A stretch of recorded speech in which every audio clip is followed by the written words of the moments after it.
Hello everyone, welcome to B1 channel. ಇವತ್ತು ನಿಮಗೆ ನಾನು ಶೀತ, ಕೆಮ್ಮು, ನೆಗಡಿ ಹೀಗೆ ಹೋಮ್ ರೆಮಿಡಿ ತೋರಿಸ್ತಾ ಇದ್ದೀನಿ. ಸೊ ಲಾಸ್ಟ್ ವಿಡಿಯೋದಲ್ಲೇ ನಿಮಗೆ ಹೇಳಿದ್ದೆ ಇದ್ರ ಮೇಲೆ ನಾನು ವಿಡಿಯೋ ಮಾಡ್ತೀನಿ ಅಂತ.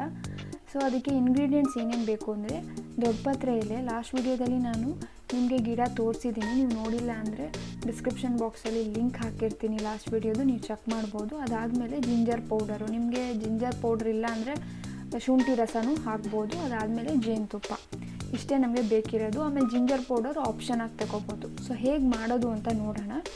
ಇಲ್ಲಿ ನಾನು ಇದು ದೊಡ್ಡಪತ್ರೆ ಎಲೆನ ಬಾಡಿಸಿದ್ದೀನಿ. ಅಂದರೆ ನೀವು ಬಾಳೆ ಎಲೆನೆಲ್ಲ ಬಾಡಿಸ್ತೀರಲ್ಲ, ಅದೇ ಥರ ನಾವಿಲ್ಲಿ ಸ್ಟೌವಲ್ಲಿ ನಾನು ಇದ್ದೀನಿ. ನೀವು ಕೈಯಲ್ಲೇ ಹಾಗೆ ಬಾಡಿಸೋ ಥರನೂ ಮಾಡ್ಬೋದು. ಸೊ ತುಂಬ ಸಾಫ್ಟ್ ಆಗುತ್ತೆ ಅದು ಬಿಸಿಗೆ. ನೋಡಿ ಈ ಥರ ಇಷ್ಟು ಸಾಫ್ಟ್ ಆಗಿರುತ್ತೆ. ಸೊ ಇಷ್ಟು ಸಾಫ್ಟ್ ಆದರೆ ಸಾಕು, ಆವಾಗ ನೀರೆಲ್ಲ ಬಿಟ್ಕೊಳ್ಳುತ್ತೆ. ಸೊ ನಾವು ಎಷ್ಟು ಬೇಕೋ ಅಷ್ಟು ರಸನ ನಾವು ಹಿಂಡ್ಬಿಟ್ಟು ತೆಗಿಬೇಕು. ಅದಾದಮೇಲೆ ನಿಮಗೆ ಈ ಥರ ಕುಡಿಯೋಕ್ಕೆ ಇಷ್ಟ ಇಲ್ಲ ಅಂತಂದರೆ ನಿಮ್ಮ ತಲೆಯಲ್ಲಿ ನೆತ್ತಿ ಮೇಲೆ ಇದನ್ನು ಹಾಕ್ಕೊಳ್ಬೋದು. ಆವಾಗಲೂ ನಿಮಗೆ ಶೀತ ಕೆಮ್ಮು ಎಲ್ಲ ಇದ್ದರೆ ನೀವು ಅದರಿಂದನೂ ನಿಮಗೆ ರಿಲೀಫ್ ಸಿಗುತ್ತೆ. ನೀವು ಇಲ್ಲಾಂದರೆ ಇಲ್ಲೂ ಅಷ್ಟೇ, ನೀವು ಶುಂಠಿ ರಸ ಇದೆಯಲ್ಲ ಅದನ್ನು ಹಾಕೋಕ್ಕೆ ಇಷ್ಟ ಇಲ್ಲ ಅಂದರೆ ಬರೀ ಇದ್ರ ರಸ ಮತ್ತು ಜೇನುತುಪ್ಪ ಮಾತ್ರ ಹಾಕ್ಕೊಂಡು ಕುಡಿಬೋದು.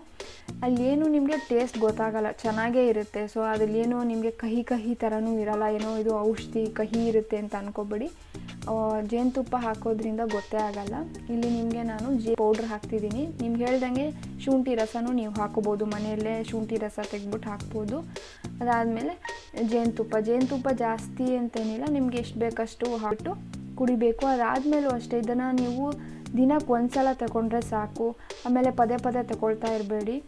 ಇದು ಅಟ್ಲೀಸ್ಟ್ ನೀವು ಜಾಸ್ತಿ ಇದ್ರೂ 6 hours ಗ್ಯಾಪ್ಗಾದರೂ ನೀವು ತಗೋಬೋದು. ಬಟ್ ನನ್ನ ಪ್ರಕಾರ ದಿನಕ್ಕೆ ಒಂದು ಸಲ ತಗೊಂಡ್ರೆ ಸಾಕು. ಮಕ್ಳಿಗೂ ನೀವು ಇದನ್ನು ಕೊಡಬಹುದು. ಮಕ್ಳಿಗೂ ಅಷ್ಟೇ ಜಾಸ್ತಿ ಕುಡ್ಸೋಕೆ ಹೋಗ್ಬಿಡಿ, 1 ಸ್ಪೂನ್ ಸಾಕು. ನೀವು ಅಷ್ಟೇ ಒಂದು 2 ಸ್ಪೂನ್ ಕುಡಿದ್ರೂ ಸಾಕು, ನಿಮಗೆ ರಿಲೀಫ್ ಸಿಗುತ್ತೆ. ಸೊ ನಿಮಗೆ ಒಂಥರ ತಲೆನೋವು ಥರನೂ ಇದ್ರೂ ಇದಕ್ಕೆ ರೆಮಿಡಿ. ಆಮೇಲೆ ಹೊಟ್ಟೆ, ನಾನು ಲಾಸ್ಟ್ ವೀಡಿಯೋದಲ್ಲೂ ಹೇಳಿದ್ದೆ ಡೈಜೆಷನ್ಗೂ ಇದು ಒಳ್ಳೆಯದು ಅಂತ. ಸೊ ಈ ವಿಡಿಯೋ ಇಷ್ಟ ಆದರೆ ಲೈಕ್ ಮಾಡಿ, ಶೇರ್ ಮಾಡಿ, ಸಬ್ಸ್ಕ್ರೈಬ್ ಮಾಡಿ. Thanks for watching.